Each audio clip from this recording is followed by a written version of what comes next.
Talk about the changes that the defense is making going in from last week's loss into your first SEC game.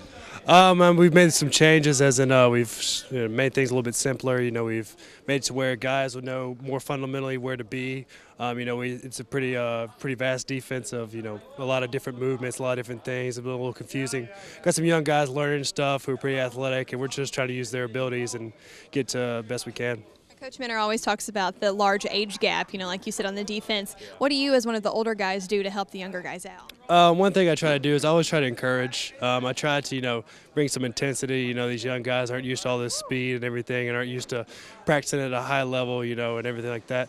So, for me as a leader, I have to, step in and tell them where to go, and also have to encourage, and also at the same time get on to them if they're not doing the right thing to get them in the right place.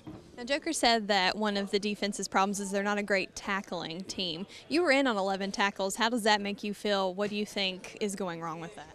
I think it's just something we got to get back to fundamentals. You got to understand where you got to be, where you got to fit, and then whenever you get there, you got to make the play. You got to wrap up and run your feet. That's what it's all about. It's something we've been working on this past week. It's something we want to get better at. Now, there were some crucial tackles at the very end of the game that could have changed it. How do you all look back from that and not really, stay on that? How do you reflect and move on? The past is the past. You just got to look forward, your eyes forward. You can't dwell on things happen, because if you do, then you'll get beat twice the next week whenever you think about the past. So, we just got to move on to this week.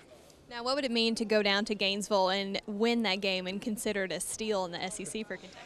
It would mean a lot. We're trying to work each and every day to get better, encourage ourselves, get everybody in the place we need to be to win the game. You seem to have pretty good games against Florida teams. How does that affect you going down into Gainesville?